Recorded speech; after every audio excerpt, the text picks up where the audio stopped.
All right, 3, 2, 1. We're recording with Todd Standing. That's right. You heard me right. I've got Todd Standing on the phone. I emailed Todd a couple of weeks ago. He's a real busy guy, and he was so nice to reply to my email and say, I'd be happy to do an interview with you. Todd, how is everything?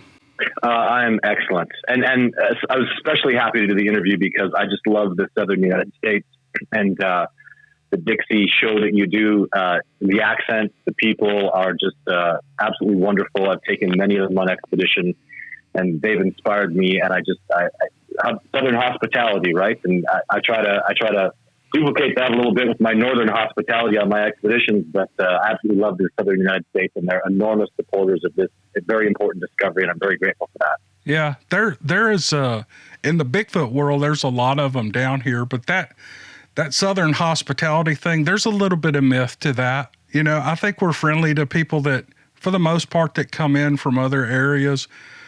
But man, there's some mean people down here. We're mean to each other sometimes. But you know, it's not a gentle world, right? And I like backbone, you know. And usually when I meet these grinding, mean people, I often get along with them really well because you know it's a tough world, it's a hard life, especially for a lot of people, and you know, total respect. So either way, it's all good with me. You probably have you're probably real good at disarming people and just letting them know that you're going to be their friend. And that's the way I do. I'm real good at, you know, when I approach aggressive people, I'm like, hey man, come on, let's just have a good time and all that. But that's nice of you to say that about the southeastern United States. We do have a culture down here, but really for the most part, we're probably, you know, just like any other culture.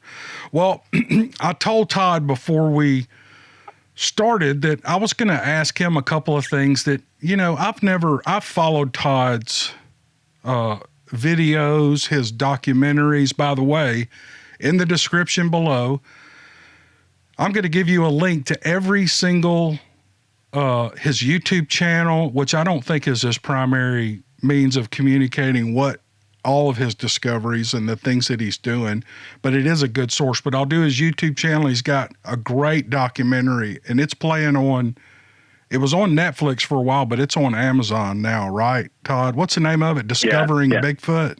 Yeah, it was on Netflix for 2 years. It was very, very successful. They're really, really happy with it, and we're going to do another couple at least.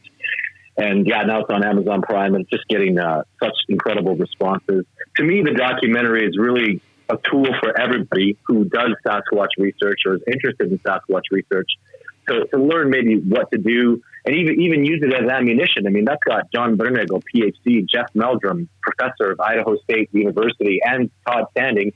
You know, and I've also worked with Survivor Man. These are tools for people to say, hey, look at what Jeff Meldrum had to say. Look at Jeff Meldrum saw Sasquatch, and Jeff Meldrum. You know what I mean? That's what I think we're about. John Bernagle has recently passed away. But I mean, he's advocating for Sasquatch and the research and how to ethically do it. Lots of good ideas in there, really great people. And, you know, now somebody can say, hey, I saw a Sasquatch, but I want people to be able to say, Jeff Meldrum would believe me, and John Bernagle, and Todd Standing, and even Survivor Man. It's a list of growing people in my cooperation, really, really amazing, great men. I mean, I feel like a child of those three men, to be honest. They're just absolute wonderful mentors in my life, and I've been so fortunate to be able to take them out and experience the, you know, Sasquatch sightings and Sasquatch interactions. So that's what it's for. And because we lost money making that movie big time. It was a huge loss. The distributors and all the big parasites in the middle that put it out there, they make millions and they give nothing back to the filmmaker. But that doesn't discourage me because I get people calling me all the time saying, you know, people called me a liar and I saw your Sasquatch on your documentary, and that's exactly what I saw. And it moved like that. And people get really stressed out because they're mocked and chastised because they know what they know and they've had a real sighting. And if I can do anything to support those people, it's, I can't tell you how many times I've given people a hug and seen them cry on my shoulder because they've been mocked and ridiculed and chastised. People lost their jobs and, you know, it damaged their livelihoods. In the case of Bob Gimlin, who filmed the Patterson footage. And if I can do anything to facilitate, you know, betterment and goodness in someone's life when they know what they saw. When people see a Sasquatch, like, half the time it's hunters and woodsmen. And even if it's not, it doesn't matter. You know what you bloody well saw. That's clearly an upright bipedal, big, giant, Gigantopithecus. It's a Sasquatch. It's a Bigfoot. It's real.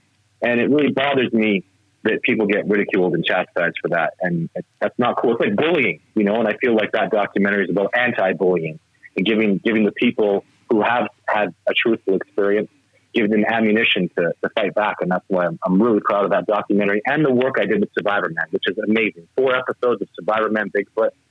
I got to work with Les Stroud. That man, he is salt of the earth, real deal, tough as nails. I can't say enough good things about that man. He does that stuff. He's a real survivalist. He's such an expert. And what an honor and a privilege it was to work with him multiple times and consider the man a friend to this day. So, and the fact that he's standing up and he's saying there's something out there in the wilderness and we need to figure out what it is, because he knows they're out there and we need to do something, because it's not appropriate that people are out there seeing Sasquatch and nothing. Forestry officers aren't doing it. It's their job. Wildlife officers, they're stewards of wildlife and they do nothing, and that bothers me. I'm not going to lie. Yeah. That's, there are a lot of people out there who, well, I don't want to disparage any other people, because people want to know. I mean, you've got real serious researchers and you've got just the weekend guys, and I respect them all as long as they don't, they'll have an opinion, and anybody else who doesn't have, doesn't line up with their opinion, some of the people in the Bigfoot community are the biggest bullies, and but it's not always that. But I'll tell you this: if you ever wanted to see great, clear footage that I think meets the bar of the Patterson-Gimlin footage, you need to see Discovering Bigfoot. It is a fantastic documentary, and the way Todd goes through it is. It's spectacular. My wife and I watched it the other night. I said, "You've got to watch this guy." And she sat there on the sofa with her mouth hanging open at some of the things you were doing. And so it is amazing. And so I'll put a link to that on Amazon Prime in the description below, so you all can go. If you don't know who Todd is, you'll know.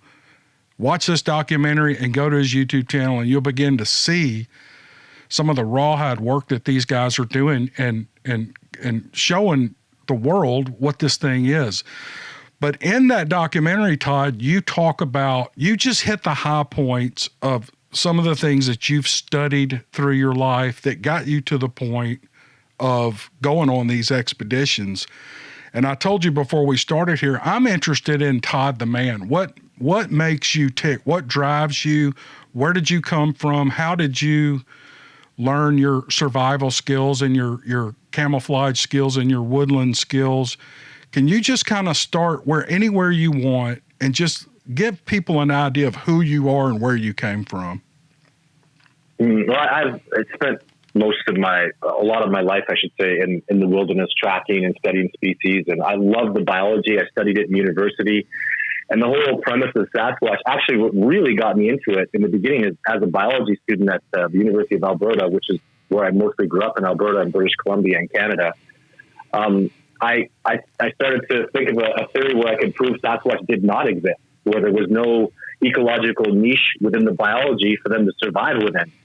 And the more research I started doing, the more I realized there was definitely lots of space for them. There is plenty of food and resources for them to survive. And then I started working with native people, Cree native, woodland Cree, the best trackers that I've ever seen, like just unreal, amazing trackers that are at a whole other level. That's why back in the old days, the scouts were always native. There's a good reason for that, because they had abilities that were just unreal, spectacular. And I've been working with those people. And then, working with military officers from the United States a lot. I started working, I enjoyed the recon guys, Ranger Recon and sniper guys that I was working with. They'd fly out to Canada and I'd go to Elk Island Park with them. But they taught me about ghillie suits, and they had a tremendous amount of information. I'm not interested in shooting things over great distances. That's something, gun stuff, that's just not for me. When it comes to stealth, counter surveillance, survival, evasion techniques, we tremendously cooperated on that. And then it came to the point where I realized that the military in the United States, I mean, the elite of the elite soldiers in the world are from the United States, and they don't use animals at all in recon. And that was very perplexing to me because if you like what they'd be looking for, just as an example, if you're tracking somebody and they're looking at, you know, where they're putting, they're looking for tripwires and stuff. And I said, no, don't look for tripwires. Look for the man who's putting the tripwires. Get a step ahead. You know what I mean? And listen to the birds. Listen, I can tell you a guy's going to put a tripwire down on the ridge over there. But how do you know that? Just based on the movements and his tracks and the way he's moving through the biology and the terrain and where a best place to put it would be. And I wouldn't even go to that area. So it's really, and then using the animals like birds, there are 5 different things about birds I can teach you in 20 minutes that'll change everything you know about the wilderness just by listening to bird sounds. Squirrels are enormously helpful. And then when you're really good, you can see even, I can tell you there's a big group of men that have been down there for 3 days. Well, how do you know that? Because look at the deer. They always move this way and they change their direction and they're going over that way. Something big is down there and it's been there for days and days because these tracks, you know what I mean? So this level of recon using the animals is something that the natives do and something that hunters study, well, particularly with their quarry that they're after, whether it's whitetails or moose or elk.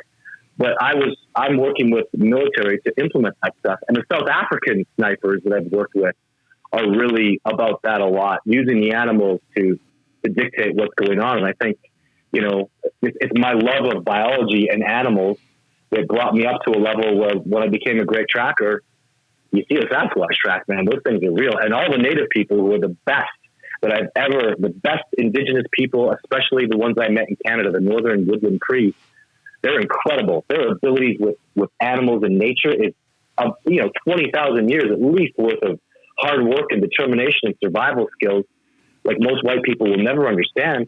And they all know Sasquatch are real. And I kept thinking, how the heck are these people, these incredibly brilliant, amazing people, the best trackers, they absolutely know, they treat Sasquatch like a bear. They'll tell you what to do when a Sasquatch comes around.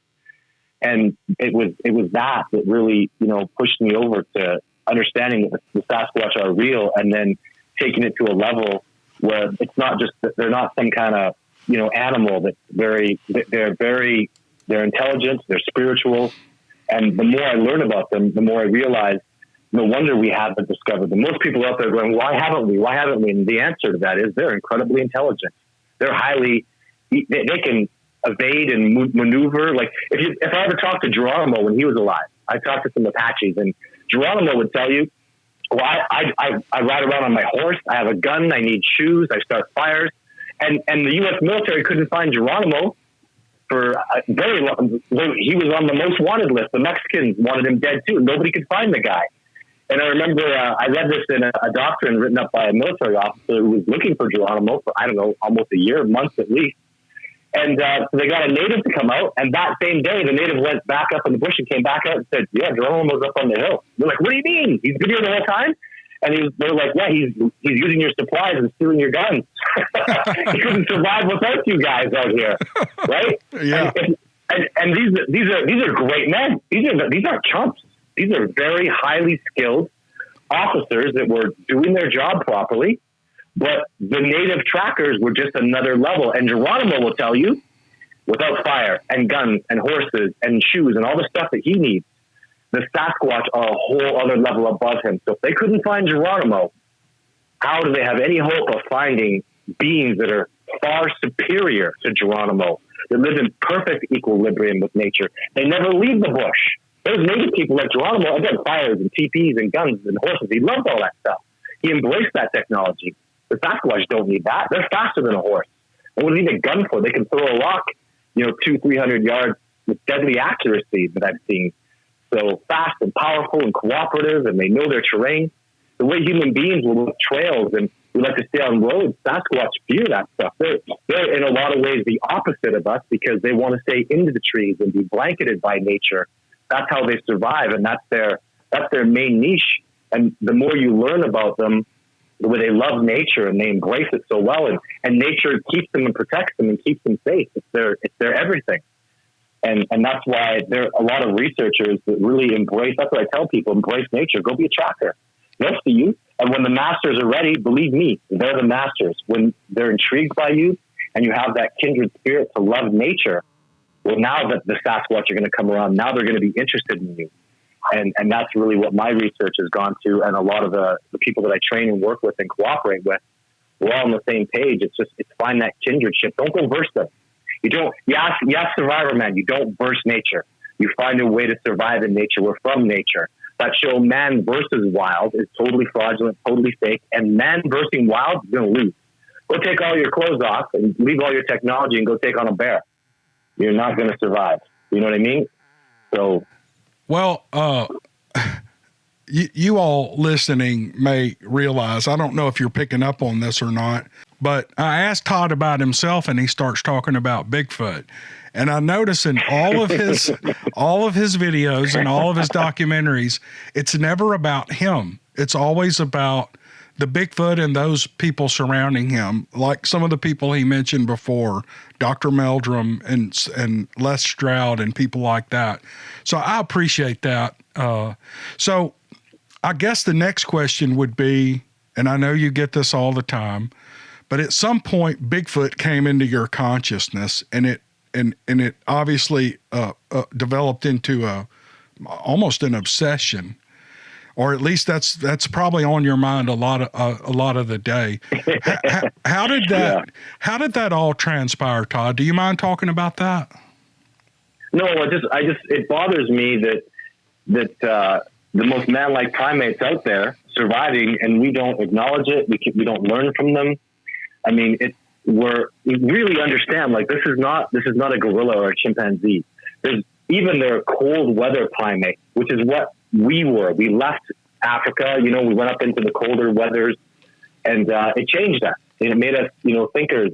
But as far as like muscle tissue and the size of them, they're so incredibly man-like, and it's such a miracle of a discovery that I can't not be passionate about it. It blows my mind, and I feel like I can't do much to change the world, but I think they can.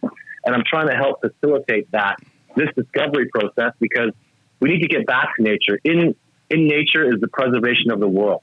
That's how we can survive. Nature knows. Nature's been here for a long time. We're doing serious damage.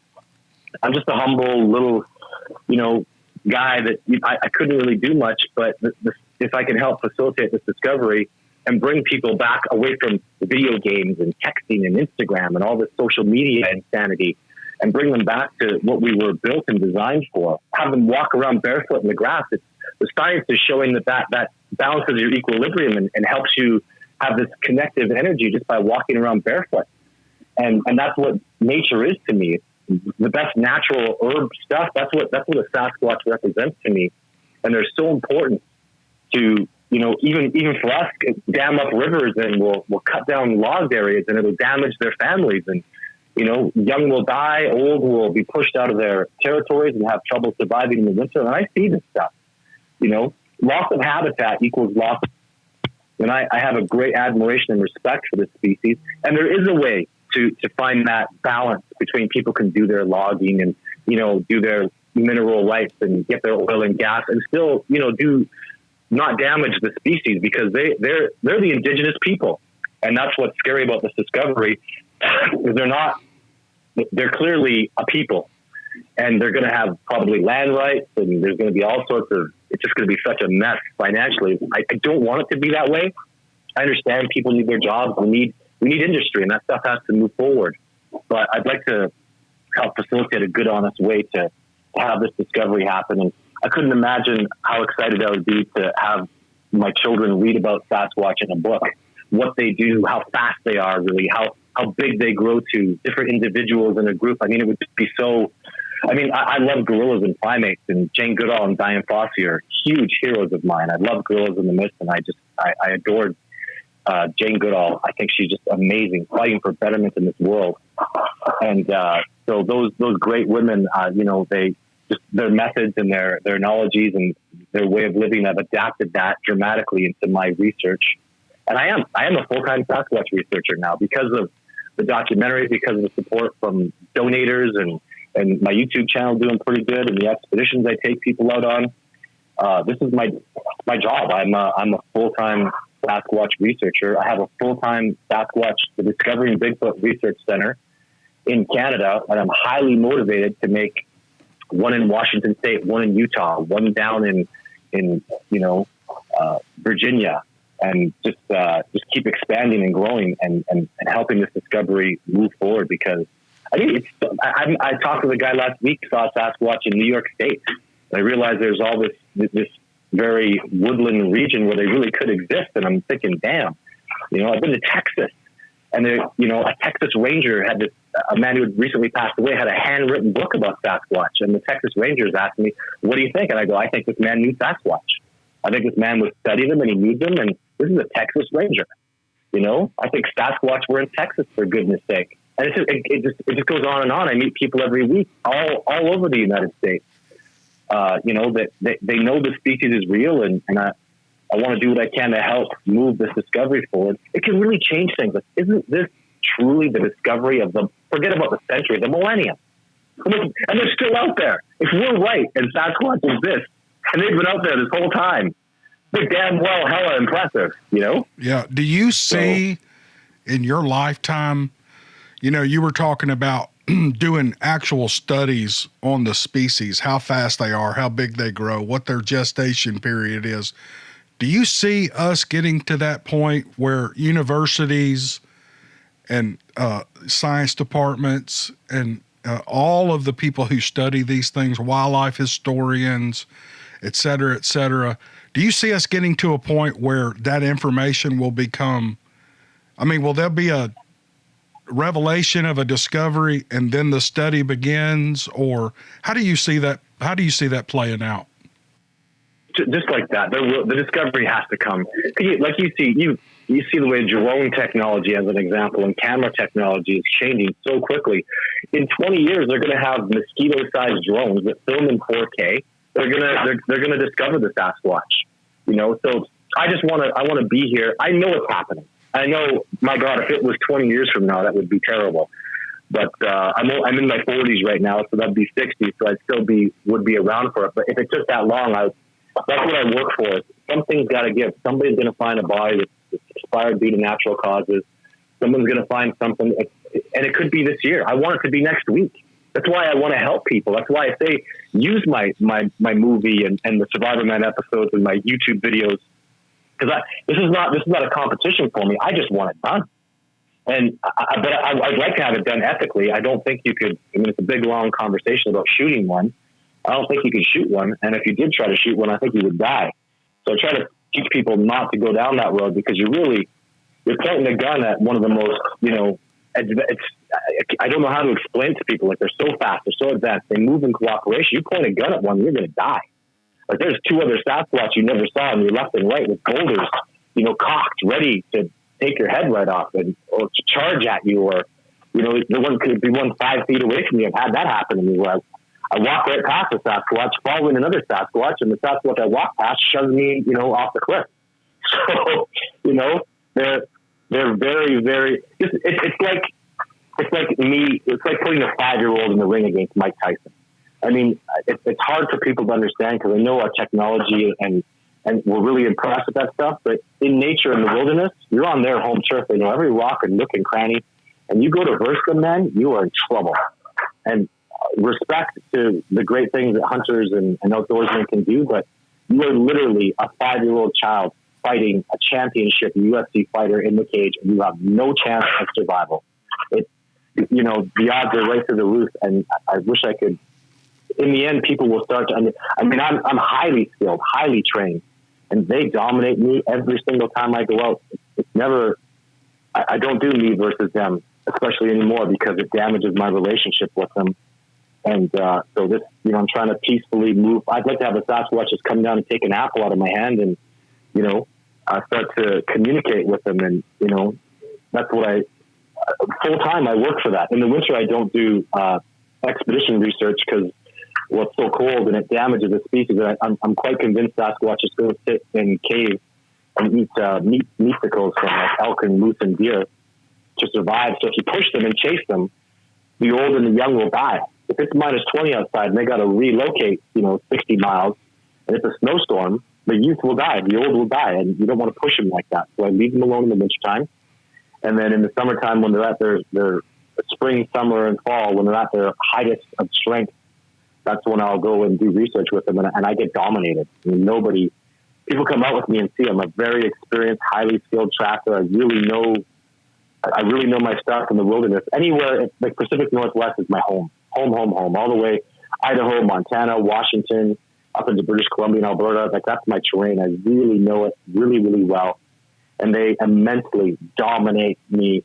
I can't even, it's cat and mouse, and I know I'm the mouse, and I have no doubt about it. But I like to look at it more of teacher and students. When they are trying to teach me stuff, they are extending the olive branch to me. They do like me and have fun with me. And so, I entertain them, and they teach me stuff, and I build on my relationship with them. And I want this discovery to happen very, very quickly. I am highly motivated to do so. You know what's scary is really, in truth, it's just money. If I had $1 million, I mean, you saw my Discovering Bigfoot movie, Jeff Meldrum saw a Sasquatch. I mean, there's no doubt he saw a Sasquatch. John Bitternigger was right there. So imagine I have a drone, a blimp drone in the air that makes virtually no sound and a thermal camera. That terrain is all pine trees. There's no canopy of leaves all year. So there's nowhere to hide. You can't hide behind triangular shaped pine trees that have little pine needles. So I'm always going to be able to hold that heat signature. So if I had $1 million, I'd buy 2 drones, put them in the air 12 hours each, and follow the Sasquatch for 2-3 years and watch them hunt and forage and get the scat samples and DNA. I'd have DNA from every individual in the troop. You know what I mean? I'd know where they move. I know where they winter. It's just money. And that's what's, a little frustrating is money gets this done. And it could be done this year. I just need to get that tool. For me, money is a tool. You can't take the alternator out of your truck unless you have some wrenches. So I need those wrenches to use my technology to go follow the Sasquatch around. And, that can be frustrating too, trying to raise money and funds for this. It's a challenge because people think this is crazy paranormal stuff, and it's not. This is good, solid science. And the discovery is next week, a big producer can call me, and I deal with big time producers. Some big guy can call me and say, "Hey, I got $1 million. Let's go prove they're real." And my answer is, yes, let's go. No problem. Let's do it. I wouldn't blame you a bit. Are you, now at one point you were supporting and pushing legislation to put them on the endangered species list. And I kind of know how that went, but has there been any more movement on that since you started that campaign? Well, way back in 2007, I collected signatures for species recognition. And they sent me over to a branch of the Canadian government called COSAWIC, I think. And they actually implement endangered species. And they were very receptive to me. They told me, look, you come back with a significant piece of a recently deceased body, and we'll give you your recognition and even species protection and acknowledgement. And that's very exciting to me too, because that goes straight into the U.S. There'll be no newspaper reports, nothing. If I find a significant piece of a recently deceased body, even if I found it in the U.S., I take it to Canada, take it to Canada, take it to COSAWIC. They acknowledge and accept the existence of the species. Then they push it over into the U.S. It becomes acknowledged and accepted. And then there's a media event. What happened? Why did you hire a primatologist and all this team of scientists? It's because we know Sasquatch are real now, and we're going to begin the study of this species, and universities will fund the studies. And, so that's where it's at with the species protection. It got into that endangered species thing, and that's not really whether they're endangered or not. We need to make an ecological survey of them. So that just kind of got up into the hype of it. But it's the acknowledgement of the species. But one person calls me, and I'm quite famous, and I get millions of views on my YouTube channel every month, and I'm on TV shows all the time. One person finds a real piece of a body, calls me up, and it's game on, man. We got this discovery done. And it will move forward with just like they even told me, a leg or an arm, just something that's recently, that really shows it's a new species.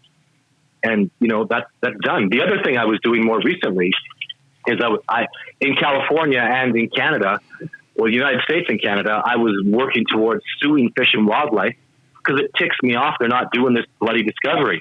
People will see a Sasquatch. I have multiple occasions where people will call the police, see a Sasquatch, and Fish and Wildlife won't show up. And that's their job. By definition, they're supposed to be stewards of all wildlife that reside within their jurisdiction, and they are not. I shouldn't be doing this discovery. I'm a private citizen, and there are thousands of researchers that are private privately doing this discovery, and it's not our responsibility. It's theirs. And I would take them. The court case was, I take them out after I prove they're derelict in their duty. I prove the species exists with eyewitness and DNA and dermal ridges and FBI experts showing up about the facts. The tracks are accepted as a real species, for God's sake, by science. We just don't acknowledge the rest of the body. So what my goal with the court case is, and I'm still doing it, I'm not done with it. I just got started. It's an ongoing process, is to prove they're derelict of their duty. It's their job, not mine, to acknowledge or to prove Sasquatch doesn't exist. And when I beat them and prove they exist in a court of law, I will take them out, just like I've done discovering Bigfoot, and show them. Remember what I did with Jeff Melcham? That was 3 days that he saw a Sasquatch. After all the tracks, all the evidence, all the creatures, he heard them moving around, and boom, he saw one with his own eyes. And he would testify in a court of law. Mr. Standing, in 3 days, took me out, and I witnessed a Sasquatch for the first time in my life. A true ecological survey would be 3 months. In 3 months, my goodness, I'll have a Sasquatch humping a biologist's leg. He'll believe me. Trust me. It'll come back. That's a little bit of humor. I apologize. The science doesn't like that. That's okay. But believe me, in 3 months, they'll know that Sasquatch are real with a full ecological survey. And that's why I was doing it in California, because I know they're down there. I've seen them down there. And I could do it in, Montana, Washington, Idaho, all the Pacific Northwest, probably up into Oregon. But I also remember what makes me really powerful is I stand on the shoulders of what I would call indigenous people. And that counts. An indigenous person to me is just someone who's been there for, generations, grew up in the area, knows it well. So many Southern Americans that are so indigenous. And to me anyways, I know the term is kind of bastardized, but it's just, I stand on the shoulders of all these great men and women that are doing this research. I work with them a little bit. We cooperate, and then I go down there and they show me a Sasquatch based on our cooperation. And now I can go to Fish and Wildlife and say, you're derelict in your duty. Do your bloody job. Your job, and look it up on anywhere you go, any state in the United States. Fish and Wildlife are entirely responsible for stewardship of all wildlife that exists within their jurisdiction. And if there's a Sasquatch there, they are derelict in their duty. They're not doing their job. And we can prove it in a court of law at this point. I'll smoke them. But the only reason I didn't win in the court of law is because they got it thrown out before I ever went to trial, because there was no precedence for it. How do you get precedence on not having acknowledged the species? So, and they were gonna appeal that. They told me right straight, we're never gonna let this go to trial, because they know I would destroy them. How do you argue DNA? How do you argue? Like, I'll have judges and lawyers and doctors, the highest level of people, police officers will come and testify. I saw a Sasquatch, and I called Fish and Wildlife, and they did nothing. People, and the list goes on and on. Jeff Meldrum has seen a Sasquatch here in Canada. He's a PhD professor of anatomy and anthropology, a highly respected, extremely intelligent man. And he's very, very honest. His reputation is impeccable. And I showed him a Sasquatch in 3 days. And I will do that with anybody. I'd take Donald Trump out if I didn't think it would scare the last little bit of hair off of him, and show him a Sasquatch, So you tell me, what do I have to do? Who do I have to show? Yeah. I basically sat down one year, and I found the best in the world: John Benedigo, Jeff Meldrum, and Les Stroud. And I called them all, and they all said yes. I said, what I tell people, don't take my word for it. Come out with me, and I will show you a Sasquatch. Remember those words that I say. When people look at my videos, they go, wow, I don't really think. Well, that man will take you out and show you a Sasquatch. It's what I do half of the year. I take people out and show them Sasquatch. My success rate is almost 80%. They live interact with the Sasquatch, and over 40% of people in 7 days are seeing them. Like, oh my God, I see it. Yeah, that's a Sasquatch. Oh my God. And then there's no holds barred here. We go look at the tracks. We go follow that individual, So we gather research, and that's what I'm doing right now. And it's a wonderful journey. I'm meeting so many amazing people. This discovery process has immensely enriched my life, and I'm just so happy doing this. I go out in the wilderness and track and look for species. Would you are your children into this? I'm going through a really bad divorce right now, but my son is he's 11. He's a wonderful tracker. His school just as an example, I didn't realize how much he was picking up. His school is right on the outside of the Rocky Mountains, and there are wolves and mountain lions and bears and stuff that come in there. And one day, there were wolf tracks on the ground, and he went and told the teacher. The teacher, oh, there's a wolf over there, and the teacher's like, no, that's the big dog. And I said the same thing. I'm like, no, it's just a big dog. He's about 8 years old. So I go look, and I go, whoops. I go to the teacher. I go, you call Fish and Wildlife right now. That is a wolf, and he's moving up and down the fence line. And he's a lone wolf, and he's hungry, and that's dangerous. Children are playing here. But my little boy identified that, and when he showed me the track, he even said, "Look at Dad. Look at the way he's searching and he's looking and he's interested." And I said, "You're right, kiddo. That is 8 years old. I couldn't believe it. It takes some good skill to identify the difference between a wolf and a dog, and he can do that stuff. So he's a little nervous about the wilderness. You get charged by a big grizzly bear, and we see bears a lot, and he's worried about his dad. He's asked me to quit doing Sasquatch a few times, and my children are my number one. I am number one at dad. That's my number one thing, period. I'm a father first. Everything else is a far, far second. And it's been hard because he says, Dad, if something happens on expedition, you're the one that takes the hit. If somebody gets hit by a bear, Dad is going to be right in there and Dad's going to take it. And, that makes him unhappy. And, he gets nervous when I leave. He cries when I leave, he would cry when I go on expedition. He'd be like, and then he'd hear the stories about stuff that happens to me. And he sees stuff in real life. I go mountain biking with him in the bush and a bear charges at me. He sees me step right in front of the bear and back. On the biology side of it, he loves that stuff. I don't want him to. I expect this discovery will be done in the next soon, like really soon. And I want, he's going to go to university and study biology. He loves genetics, and I really support that. So, and I have a little girl who's just one, and who knows what's in store for her. But I'm kind of an athlete, and I've always played sports and stuff, and we love that stuff. So that's kind of what I encourage in them. But of course, they'll have a love of the wilderness and wildlife. I mean, it's my life.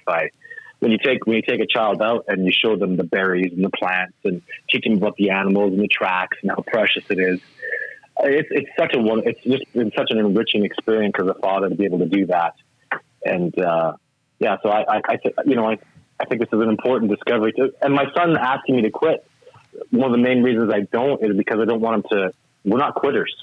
When you have a tough challenge in front of you and you're getting bullied and you have the haters and all the negativity. I got death threats and crap like that. You don't, I stand up to bullies. I've done it my whole life. And this discovery it's very meaningful. It's very important. I mean, the discovery of the millennium at the very least, maybe one of the greatest discoveries of all time. It's that big a deal. And I won't, I can't teach him. And he was just scared, and I love the way he is. And, I admire, he's he's been my great, I'll talk about all my teachers and everything. My son's my greatest teacher. He's just, I love him to death. He's so wonderful.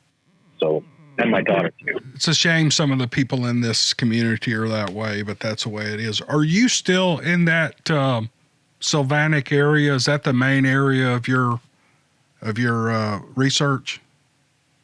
I'm close to the original Sylvanic spot. Sylvanic just means it's an old native term. It's Savanuk that was just changed a little bit.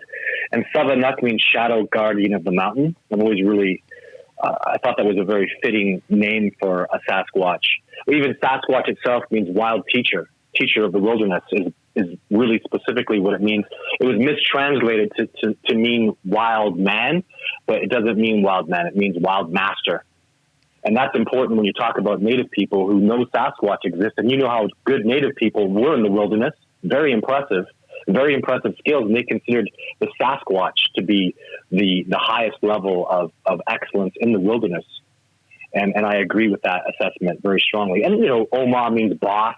There's, I learned about Juniqua means giant. All these really, Winchester-Tunga, the new one I learned, it means tall teacher. All these wonderful terms and stuff that, it's so many that are really undiscovered and not talked about with all these different native groups. And, I love that indigenous, those old school indigenous. I consider myself an indigenous person. My family's lived in Canada we're 5 generations now, so. You really live in a beautiful, beautiful part of the world. It's actually spectacular. And I see pictures and videos and just it's unbelievable. Which means the Sasquatch the would get to live. Yeah, but the Southern United don't they're what a beautiful place you live in too. Like Mississippi is gorgeous, and I love Texas, Corpus Christi, Padre Islands, Florida, the Glades. There's so much beauty, and the Southern United States is wonderful. The difference with me is I really love the cold and the snow. I'm an ice man. I'm a North man. I love snowboarding, snowmobiling, hiking in the snow. The way the winter makes everything sleet. I was raised in this stuff, and I absolutely, that's one thing about the Southern United States. You guys don't get your snow down there. Nope. And I love it, and I'm not moving. A lot of people are like, I hate the snow and I can't. Well, then you should freaking move. That's right. I love it. My little boy sees a snowbank and he's gone all day on the snowbank, up and down, digging holes in it, making tunnels and jumping off the top of it and sliding down it. He'll be on the thing all day. He just adores snow. And my daughter's the same way, and she always will be. And we're proudly Northmen, and I love it here. And that's part of why I'm so successful. Is I really do love my home. I really do love nature, and you can't hide that stuff from really anybody, but especially the Sasquatch. If you really love, like when the Sasquatch see me coming, and I do tracking in the Southern United States, and I get to go down there once in a while. When a Sasquatch sees me loving nature, stepping gently on the earth, watching and really truly adoring the birds and the deer and the tracks and the wildlife, like when you really see that love and that passion, that's why I'm getting such tremendous success, because you can't hide that. I could go out there, I forget about the Sasquatch. I go out there and just lose myself in the creeks and the rivers, the fishing, the trees, the plants, the animals, and they go, oh yeah, and there's some Sasquatch tracks. For me, I feel people call me don't call me a Sasquatch expert, because there is no such thing as a Bigfoot expert. I'm a researcher. I'm a Bigfoot or Sasquatch researcher. That's what I do. But I almost feel like if I took a lie detector test and said that, I feel a little dishonest, because I'm really just a nature lover. I just love the wilderness and, wild meat and wild fish and berries. I just love that stuff. On that thread, there are a lot of people who listen to this channel, and they, of course, we have our armchair YouTube experts. They've never stepped in the wood. Yeah. They know everything about Sasquatch because so-and-so said it. Isn't that funny? Oh, it is. It's funny. Yeah, and they're mean in the comments, by the way. But along that thread, there are some real valid researchers, and they work hard. I mean, and it's always a sideline. It's never nobody can do that because there's no money in it. There's no money in traipsing through the woods.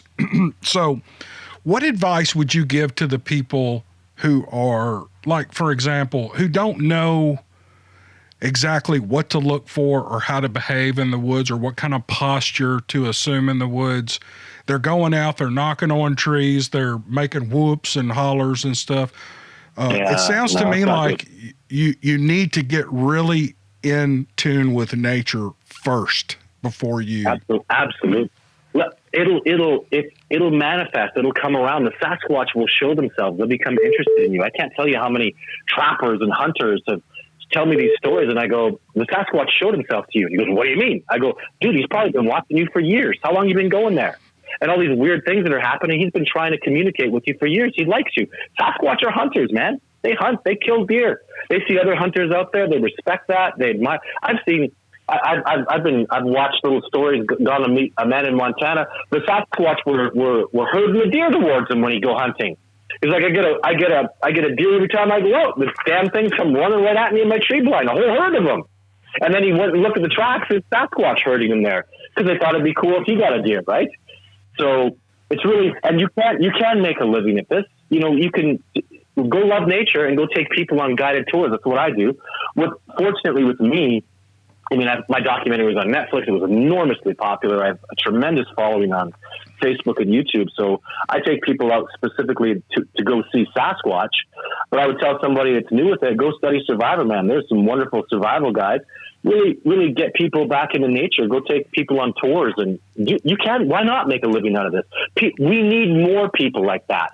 Because for God's sake, that the damage that video games and too much movies and TV watching and all this, we put children in, we put them in school for decades. Just, you know, it's like they're in prison there.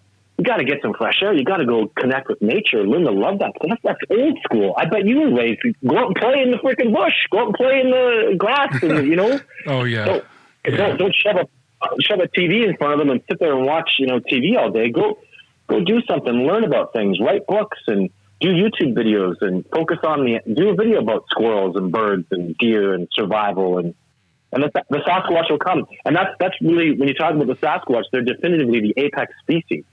So they're top. So you really got to earn your stripes before you get to be, you know, before you captain out. You got to go through the sergeant, the lieutenant, you know, you got to work your way up to that. People that just go out there and start whooping and wood knocking. I mean, I see so many mistakes in that stuff. Just even off the top of my head, just as an example, a wood knock, one time, anybody who does wilderness survival and studies the wilderness knows. So one sound tells everything in the area that you're there and approximately where you are. 2 times you make that sound, you're saying, I'm exactly right here. This is precisely where I am. You make that sound 3 times, they're thinking you're retarded or something.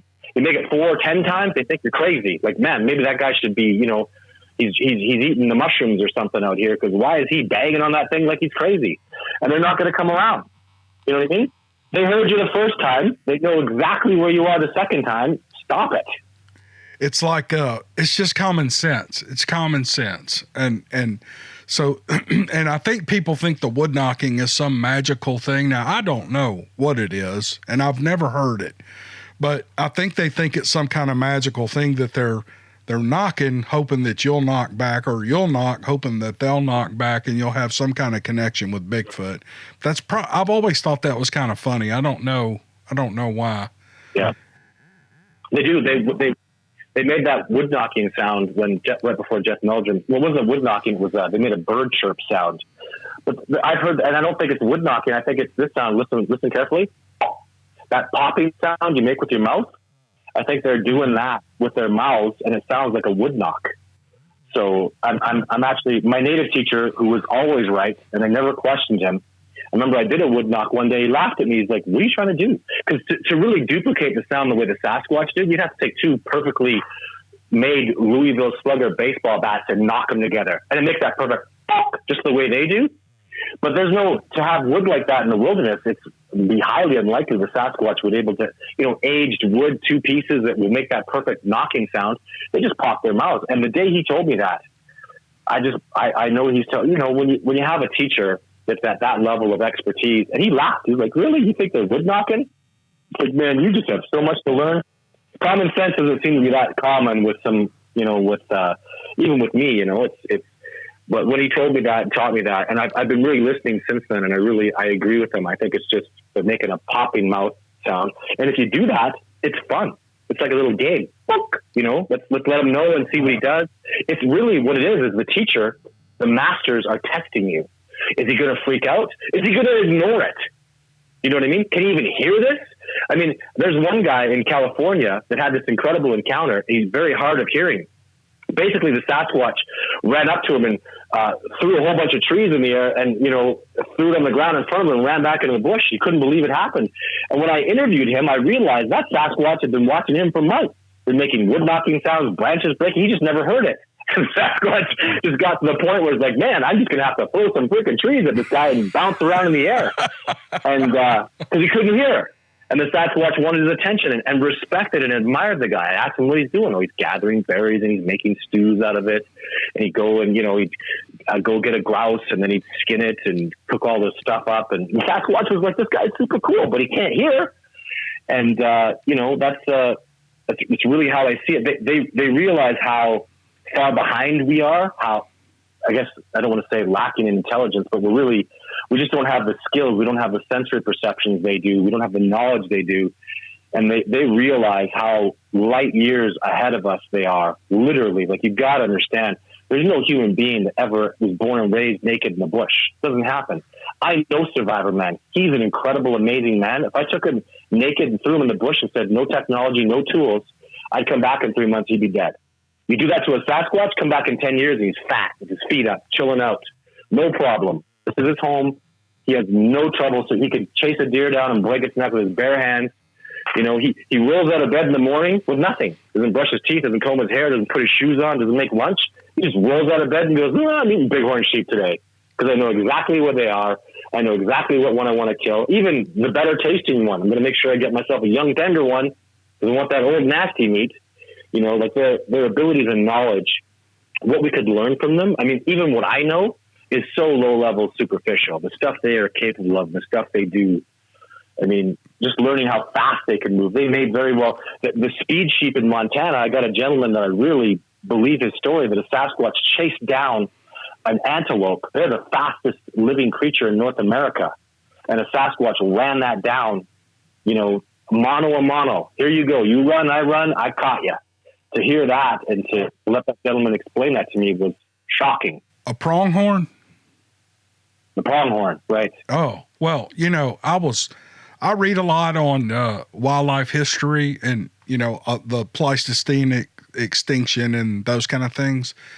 And scientists can't figure out why the pronghorn evolved and made it through that extinction era with its speed still at 65 miles an hour, because there's no other predator left on the continent that can run that fast. But now I know there is one that can run that fast. So that's pretty amazing. Well, also remember too, like there was that, the short-nosed, brown bear. They could have moved that fast, and they're only extinct in the last 200 years. The biology, when you see how badly we've damaged, you must understand there were 400 million bison on this continent. 250 years ago? We wiped them out. They're gone. And that's not including there was, 200 million moose. There was 600 million deer. There was 500 million elk. They're all they've been literally, almost annihilated. Like the changes we've made to this continent, it's scary. And they don't talk about the short-nosed grizzly bear. They don't talk about the mountain lions that we annihilated. I mean, all these species are gone because 400 million bison, boy. That's a lot of food gone. Well, and their habitats changed. They're all up in the mountains now to where, all these species lived on the Great Plains that go from northern Mexico all the way up into the flatlands, just a little east of the Rocky Mountains in Alberta.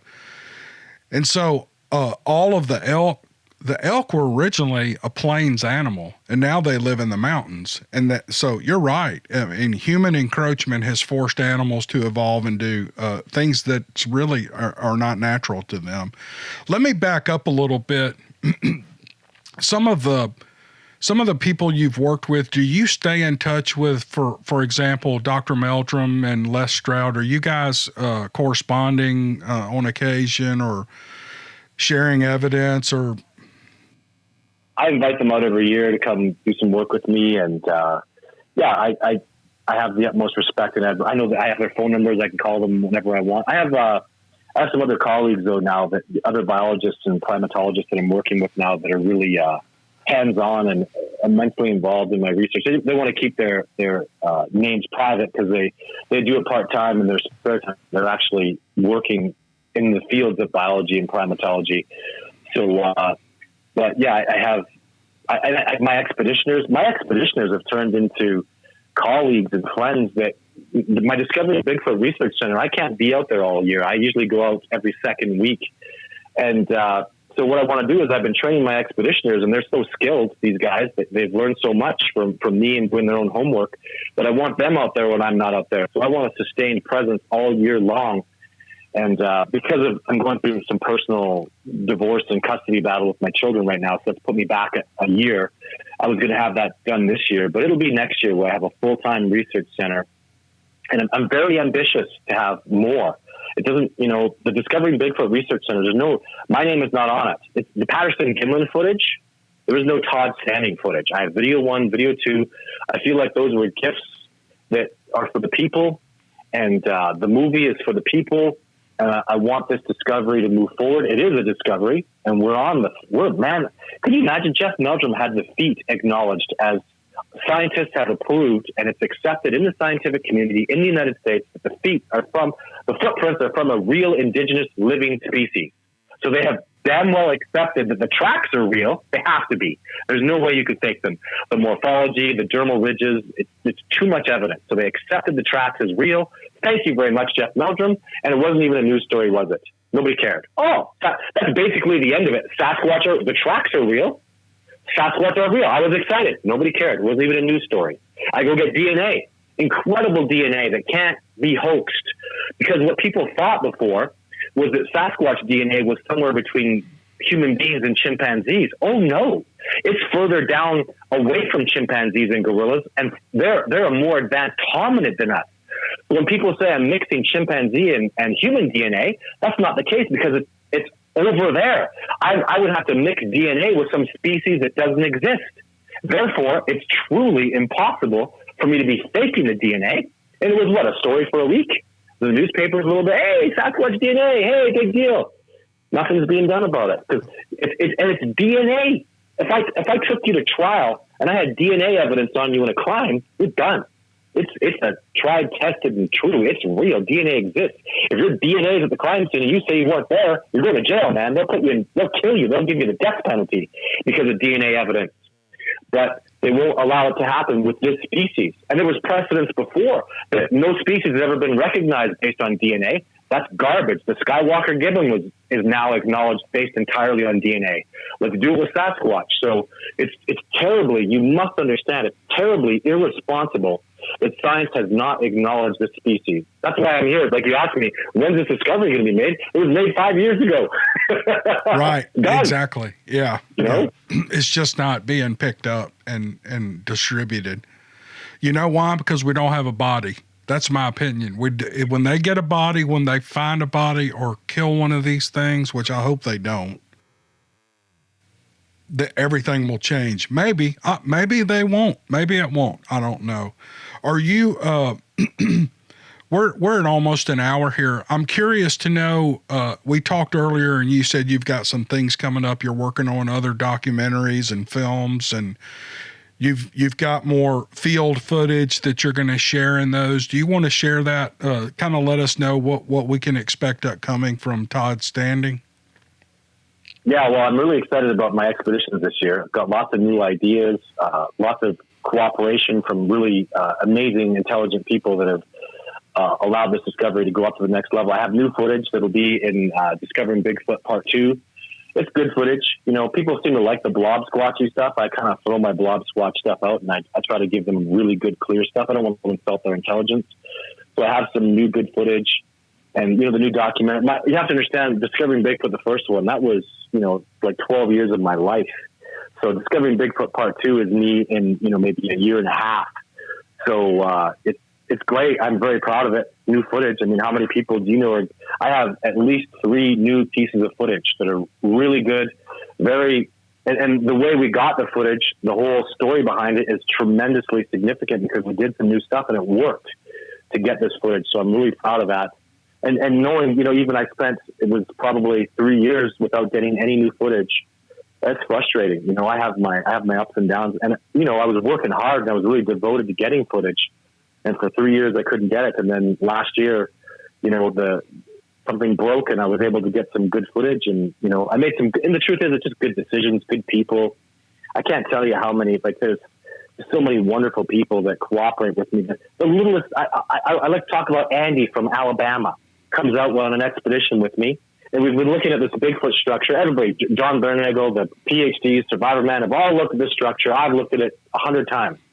He comes upon it and goes, "Hey, y'all, that end's broken off, shoved back in at 90 degrees after the structure was picked right up." And I kind of laugh at him, and I go, "Andy, you're not going to be here in 10 minutes, Andy from Alabama, and tell me that this structure, the end's broken off and shoved back in at 90 degrees after it was lifted." And then I hear the other expeditioners go, "I agree with Andy. Yeah, he's completely right. Look." And in 5 minutes, Andy from Alabama made such a tremendous discovery. Now I have a Sasquatch structure. What he found was the bottom log. So the Sasquatch take all these logs and they bend them all in, and there's, the structure, like in my movie. What happened was the bottom log, he broke the end off of it. Let's say it's like a 50-foot log. So he breaks the end off of it and then lifts the whole structure up and shoves it back in at 90 degrees. So in the opposite way. That can't happen in a tornado. That can't happen randomly. And you could clearly see it was broken off. Like you take the log off and it slips right back onto the end of the other one. And I can't imagine the Sasquatch up on the hill watching us, banging his head going, Jesus, it took, how many years before they figured out that blatantly obvious thing, the dumbasses. And it was Andy from Alabama. I call that structure the Thompson structure. I'm so proud of that guy. And just like, just a quiet, people get that, you hear that Southern accent, and pop culture has a tendency to think, oh, well, you're kind of a dumbass because you're from the South. Man, those people are thinkers. And Andy is a thinker. And that guy, the stuff, he'd be really quiet. And when he said something, I shut my mouth and listened because, man, the stuff that came out of his mouth was brilliant. The man is an athlete. He's not even tall. He's like 5'8", but he's a beast of an athlete. He's a marathoner. He's jumping rivers. I just I admired him and have so much respect. And I could talk about 30 people like that have been on expedition with me that have made tremendous discoveries. And that's why I keep doing the expeditions, because ultimately at the end of the day, these powerful minds, even the simplest person can just give you that one little leg up. And it was a suggestion last year from a very simple man that allowed me to get 2 pieces of footage, So I feel like it's a very exciting time. I'm doing lots of TV shows, and I'm maintaining my ethics. I'm not being deceived. I won't do fake shows. There's some very, very fake shows. The Bear Grylls show is totally fake. Finding Bigfoot was completely fake. I mean, the stuff they did there, I actually worked on an episode with them. They came to Canada and did an episode, and I just couldn't believe how corrupt. The actual production company's name was Snake Oil Production. So I'm signing the agreement. I'm like, you're a snake oil production? Do you know what snake oil is? They go, yeah, we know what that is. And that's Finding Bigfoot. And then I saw all the things that they did. They were very deceptive. They were trying to turn my colleagues against me, and they were only out there to debunk me and prove that I was a fake Sasquatch researcher, because they're the best in the world. And I have a big problem with people saying stuff like that. People say, hey, Todd, you're the best. No. If there's a Sasquatch or a Bigfoot competition, I am not showing up. This is not about a competition. I cooperate immensely. If anybody who makes this discovery is going to be my new hero. And I don't care if it's some woman that goes out in the bush and pees and then sees a Sasquatch body, turns it in, and the discovery is that woman is my hero. You know what I mean? Whatever it takes. It's got to break. And I just want the discovery to happen. It's hard doing what I do. That's why most people don't do it. You bleed, you suffer. That's why I get such good rapport with my expeditioners. When you go out there and you guys, my team, my expeditioners and I, we suffer, we hike, we get charged by bears, we get stalked by mountain lions, the wolves are there, and all this stuff. And you really your mettle gets tested. And the people that come out of it, the majority of my expeditioners, 90% want to come back. And they become good friends of mine that stand up for me. I'm going through a court battle and a horrible divorce, and I have expeditioners going, no. He's an excellent father. He's a very good man. Now they're character witnesses for me, because the Bigfoot thing is being used against me in custody. Well, he's crazy. He thinks Bigfoot's real. He shouldn't have his children. I tell you, that's the most painful thing anybody's ever done to me. So, well, I hope that works out and smooths over soon. I've been through that before, and it's no fun. No fun. It's disgusting.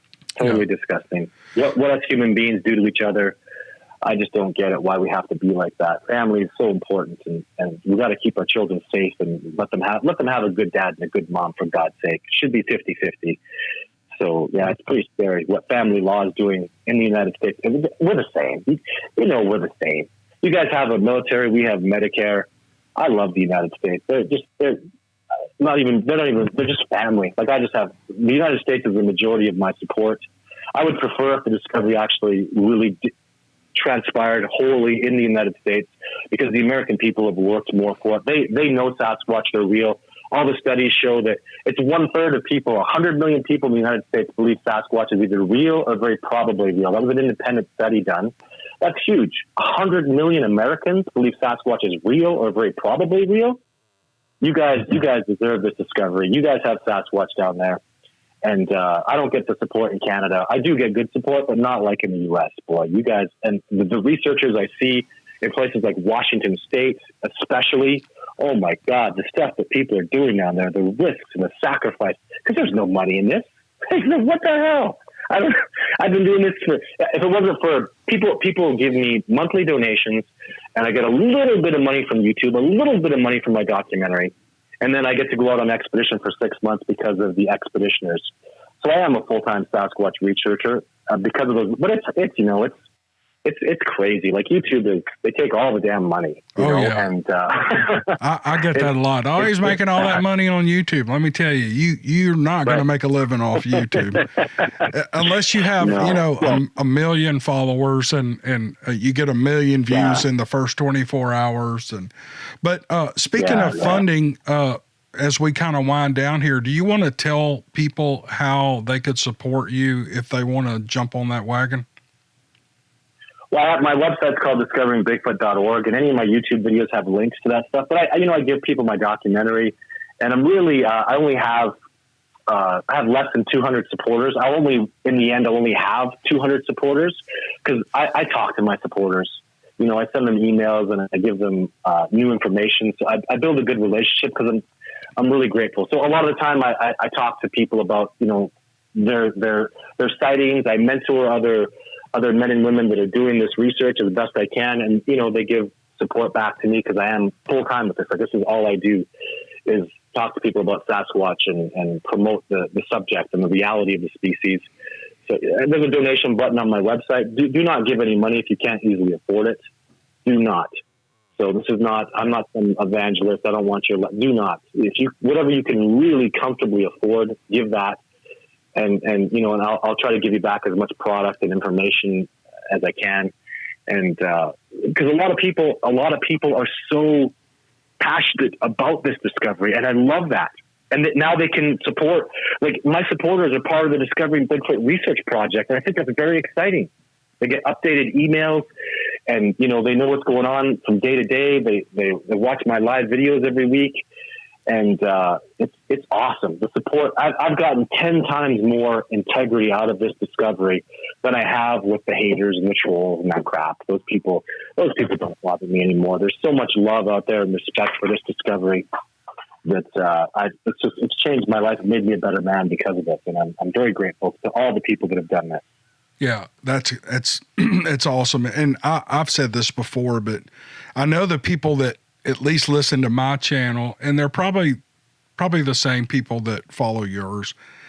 95% of them are the nicest people on the internet. And you've got that 5% that an ugly comment or whatever, it always turns your head and you're like, oh, crazy.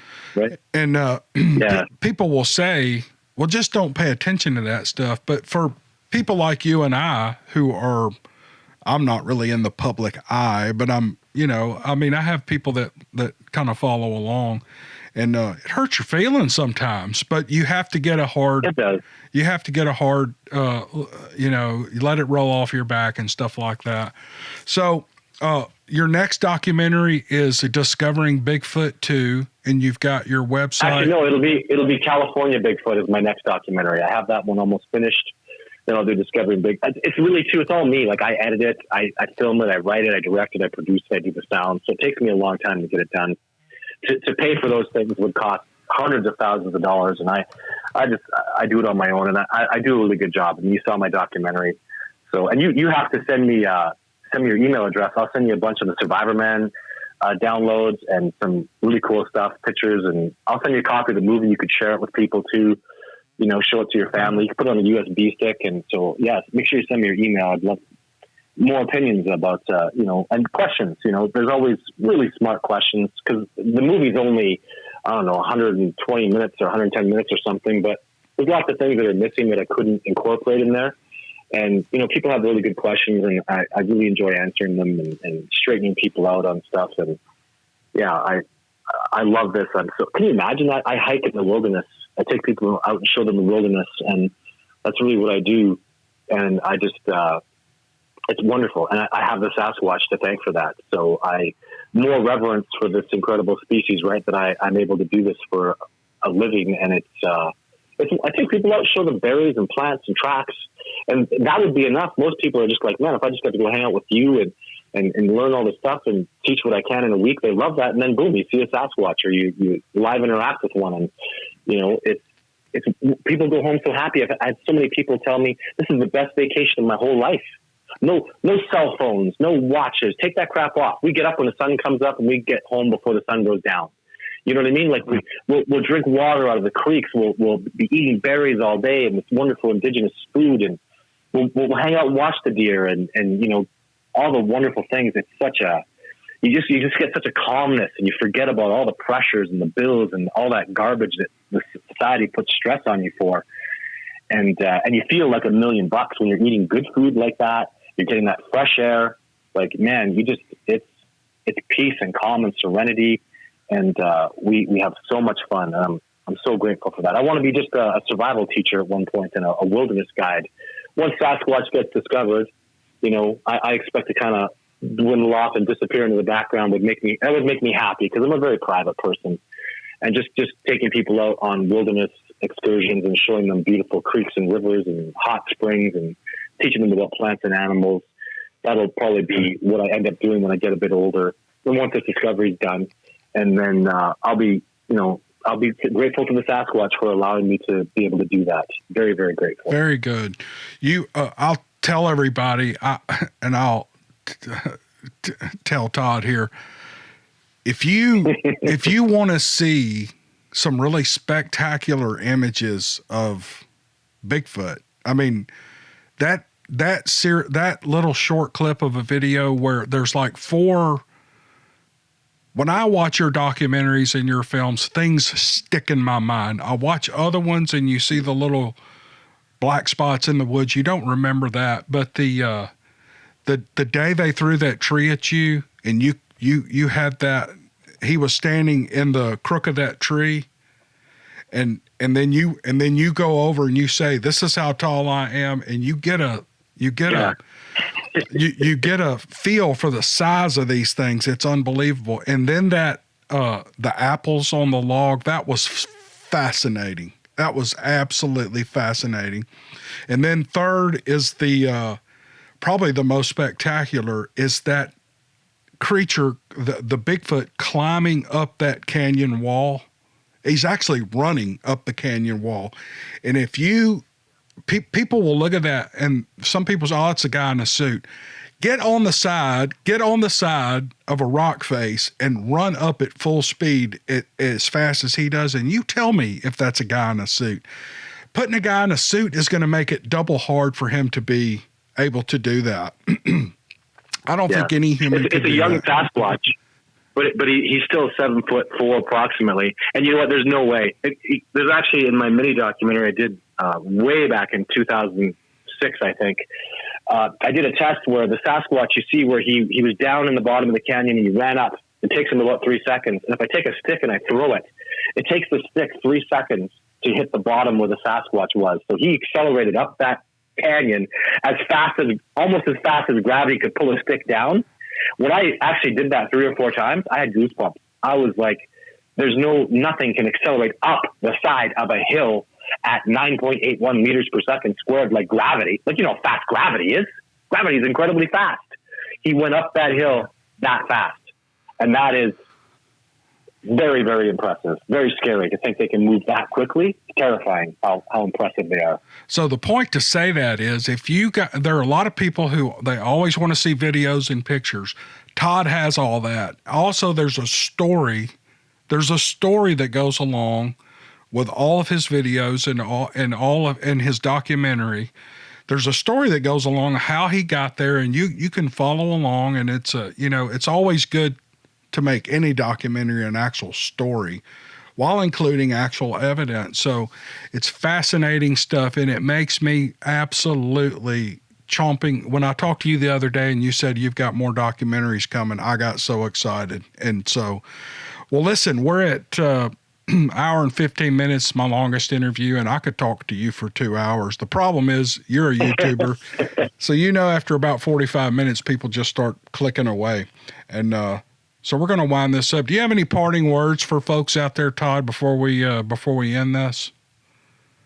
Well, anybody who's doing Bigfoot research, just keep moving forward. I know it's a struggle. If there's anything I can do to help, please let me know. And I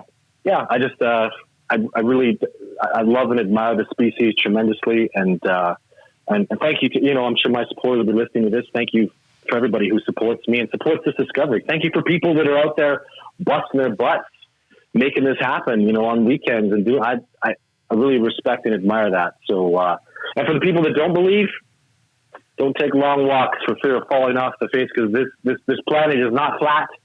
It's a nice little blue ball we live on, and as much as the planet is round, Sasquatch are absolutely real. The evidence is there. Just do some homework, do some research. Jimmy Chilcott, Jeff Meldrum, Survivor Man, the DNA is out there. It's very real, people. Like, this is not this is not even paranormal anymore. The tracks are you know what I mean? This is a real discovery. And be responsible, do some homework, because even the Patterson footage is absolutely real. Don't listen to the haters. And I don't listen to people when they start talking about something, when they start swearing and getting angry.